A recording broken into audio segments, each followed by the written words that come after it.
Naiinis at napapahiya siya. And ginahasa mo ko. Ang namatawi sa mga labi niya.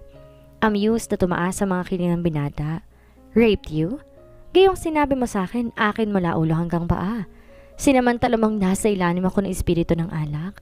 Sinamantala mong wala ako sa sariling katinoan, kaya't sinagwa mong panglalapastangan sa akin. Ako sanang dalaga. Wala ako sa sarili ko. Hindi ko alam ang ginagawa ko and you took advantage of the situation. Inawakan siya ng binata sa magkabilang braso at itinayo. Marahil, pero ang pasyong nakita ko sa mukha mo has nothing to do with wine. If you were really that drunk, you would have not felt pleasure. Pinanlakihan ng mga mata ang dalaga. Hindi malaman kung magagalit o mapapahiya. Winaksi ang mga kamay ng binata. That was human instinct. No more, no less. Please, Nika. Mag-usap tayo like two civilized people. Kalmanteng wika ng binata. Alright. I will take half the blame. Hindi ko dapat ginawa yun, but I'm not sorry about it. Noon lang ako uminom at yun din ang unang hindi niya kayang bigkasin ang gustong sabihin. Hindi ako masamang babae. Sa palagay mo ba hindi ko alam yon? Sagot ng binata. Nung bumalik ako at wala ka na, I've asked my employees to search the whole place. I even went back there sa pag-aasam na makita kang muli. Expecting another good time and free make love? Nanunuyang sinabi ng dalaga. Nika, listen. What happened was inevitable. Natitiyak ko. It could not have happened to any other man. It was like magic, enchantment. Tapos na yon. Kinalimutan ko na ang pinakamalaking pagkakamaling nagawa ko sa buong buhay ko. Kaya inaasahan kong kakalimutan mo na rin. Formal na wika ng dalaga na tinaas ng kaunti ang noo. Lumapit si Raver sa kanya. Hindi ko nalilimutan kahit sandali ang namagitan yun sa atin, Nika. Bulong nito na hinaplos ang likod ng palad ang mukha ng dalaga. May gumuhit na kung anong init sa katawan ni Nika sa kapirasong kares na yon. Pinalis niya ang kamay nito. Please. Tulad ng sinabi ko, kalimutan na nating nangyari yon. Inaasahan kong hindi makakarating sa tito ang nangyari. Pilit pinatatatag ang boses. Imposible ang sinasabi mo, Nika. Lalo na ngayong natitiyak kong taglay mo sa sinapupunan mo ang bunga ng sinasabi mong pagkakamaling nagawa mo. Sumandal sa may gilid ng tokador si Raver. Ano ang ibig mong sabihin? Unti-unti nakadama ng takot ang dalaga. Ang pagkahilo at pagdadawal mo ay sintomas na nagdadalang tao ka. Ang walang anumang sinabi ng binata. Hindi totoo ang sinasabi mo. At bakit ako magdadalang tao? Mahinang protesta ng dalaga, bagaman hindi niya kayang tanggihan ang posibilidad. Gustong matawa ng binata sa tanong na yon. Why, indeed? When I haven't left any part of your body unloved. Pinamulahan ng mukha ang dalaga. Sari-saring kaisipan at emosyon na nadarama niya. Nagdadalang tao siya. Hindi niya naisip ang posibilidad na yon. Pero mula namang galing siya sa resort ay di pa dumarating ang period niya. More or less 2 weeks na siyang delay. You have 2 choices, Nika. Una, go on with the pregnancy and tell your parents about the mistakes you've made. Wika ni Raver na pinakadiin-diin ang salitang mistake. Hindi. Hindi ko masasabi sa kanila yon. Malakas ngunit pahikbing sagot ang dalaga. Ano tong nagawa niya? Paano niya mahatim na bigyan ng kahihiyan ng mga magulang niya? Sisirain niya ang pangarap ng mga ito. Pinagkatiwalaan siya. Hinubog mula sa magagandang values at sa isang iglap, guguho. Hindi niya magagawa yon. At ang ikalawang choice, kung totoong nagdadalang tao siya, may buhay sa sinapupunan niya, lalong hindi niya magagawa. Wala sa loob na pahawak siya sa tiyan niya. Hindi ko rin magagawa ang kalawang pagpipilian. I cannot afford to have my child aborted. Nanlalambot niyang sinabi. Kung para sa sarili niya o para kay Raver, hindi niya tiyak. Napalapit sa kanya si Raver. Hinawakan siyang muli sa magkabilang balikat at marahas na itinayo. Who's talking of abortion, Nika? Iglap lang nakita niyang galit sa mata ng binata. Your second choice is to marry me? Napatitig si Nika sa binata. Tama bang narinig niya? Marry you? Yes, marry me. Kung di pumasok sa isip niya ang posibilidad na nagdadalang tao siya, lalong di niya naiisip na magpakasal sa lalaking nakatalik niya. Higit sa lahat ay makilala pa niya ito at alokin sa mismo ng kasal. Hindi ko magagawang pakasal sa'yo? Mahinang sagot niya. Maari ko bang malaman ang dahilan, Nika? May ibang lalaking involved? Ang kasindahan mo? Did you go to bed with him after what happened? Sunod-sunod na tanong ni Raver. Kung tumingala si Nika, nakita niya ang pag-iigting ng mga bagang nito. Umiling ang dalaga. Hindi yon ang ibig kong sabihin. There was only you. Hindi gustong sabihin ng dalaga yon, kaya lang, hindi niya gustong lalo mag-isip ang binata ng isa siyang babaeng madaling hikayatin. Iglap na umaliwala sa mukha ni Raver. Sa anong dahilan kung gayon? Hindi tama. Bakit ka pa kakasal sa akin? Marahan at sarkasikong tumawa si Raver sa tinuro ni Nika. Hindi tama. I can't believe it. Pareho nating ginawa ang hindi tamang sinasabi mo and we both enjoyed it. Binitawan nito ang dalaga. Di makasagot ang dalaga na nagyoko ng ulo. O sige, we started it all wrong and what I'm trying to do right now is to make it right under the circumstances. Paliwanag ni Raver. You are not even in love with me at ako sa'yo. Halos di marinig ng dalaga ang sariling tinig. Nanatiling na kayo ko. Naisip mo sana yan na magwala ka sa resort. Hindi ako nagwala. Protesta ni Nika. Nagwala. Impulse. Rebellion. Ako naman ang gusto mong itawag doon. Hindi na mahalaga ngayon. Nandun na yun eh. Ang importante ang solusyon sa suliranin mo ngayon. At bakit gusto mong ma-involve ang sarili mo sa suliranin ko, Mr. Valencia? Higit sa lahat, ba't mo ako pakakasalan? Raver ang pangalan ko, Nika. Tiginin mo ang kami Mr. Velez sa akin. Naiiritang sagot ng binata. At doon sa dalawang tanong mo, dahil anak ko ang nasa sinapupunan mo. How noble! Kung lahat sana ng lalaki tulad mo, di sana wala ng unwed mothers at mga bastardong bata? Sarkasikong sagot ni Nika. Take advantage of my nobility, Nika, or else. Mabibilang ka doon sa sinasabi mong unwed mothers? Sarkasikong sagot din ng binata. Ngayon, kung may alam kang ibang paraan para maiwas sa mga magulang mo at ikaw sa kahihiyan, maliban sa iniaalok ko sa iyo, sasabihin mo sa akin. Hindi mahakibo ang dalaga. Hindi ang sarili niyang inaalala niya kung sakaling magdadalang tao siya ng walang ama. Higit ang pag-aalala niya sa mga magulang niya. Pinagmamalaki siya ng mga ito sa mga kaibigan at kakilala. Matalino, maganda, mabait at masunuring anak. Paano niya haharapin ang kahiyang idudulot niya sa mga ito? At ang daddy niya? Nagkaroon ito ng mild attack noong 1 taon. Kamatay nang idudulot ito sa ama. Hindi niya mapapatawad ang sarili pag nangyari yon. At ang tito niya, anong gagawin nito? Nanlulumong napaw po sa kama si Nika. Paano niya may babalik sa dati ang lahat? Tigilan na natin ang walang kabulang pagtatalong to, Nika. Ang pinakamabuti mong gawin ay ang ihanda ang sarili mo kung paano tayo magsasabi sa mga magulang mo. Hindi pa ako papapayag na pakasal sa iyo, Mr. Valencia. Pag-aralan mong pagtawagin ako sa pangalan ko, Nika. At kung tungkol sa pagpayag mong makasal sa akin o hindi, duda kung wala ka ibang pagpipilian. Isang nanunuyang ngiti ang binigay ng binata bago to lumabas ng silid. Di malaman ni Nika ang iisipin. Ano nga bang dapat niyang gawin? Di naglipat sandali, bumalik si Raver, dala ang mga gamit niya. Magbihis ka, I'll take you home. Utos yon at kinainis ng dalaga. Hindi ako bata, mister. Hindi na tinapos ng dalaga yon. Naiilang siyang tawagin ng binata sa pangalan nito. Makahulugang ngumiti si Raver. Tinignan sa mula ulo hanggang paa. Higit kanino man, Nika. Ako ang nakatitiyak na hindi ka na nga bata.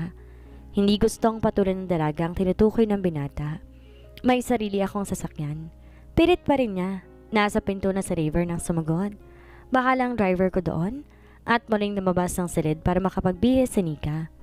Naiwang nagpupuyos ang loob ng dalaga. Bago siya tuluyang inihatid ng binata, niyaya siya nito sa isang kilalang restaurant.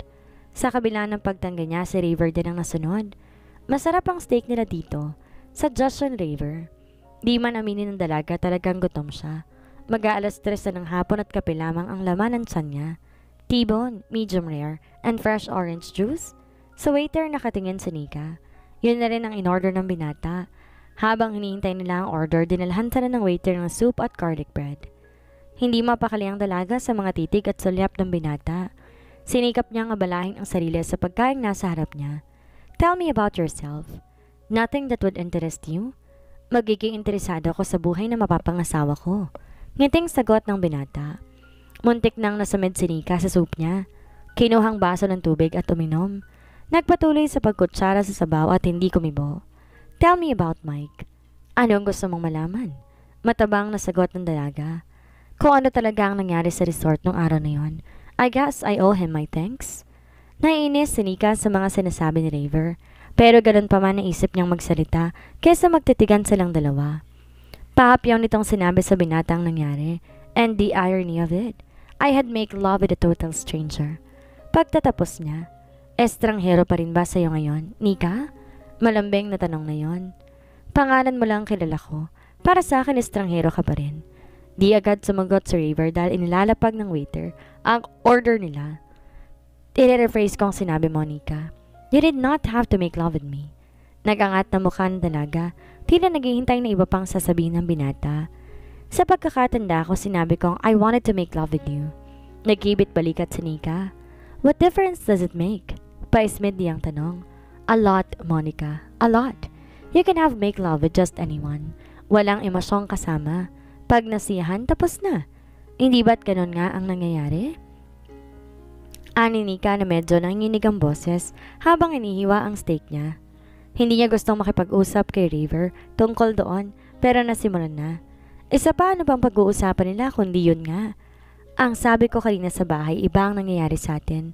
I doubt if you could have done it with just any other man or I with just another woman. Karaniwan na hindi ako nakikipagtalik sa kung sino lang na babae. Pero ginawa mo.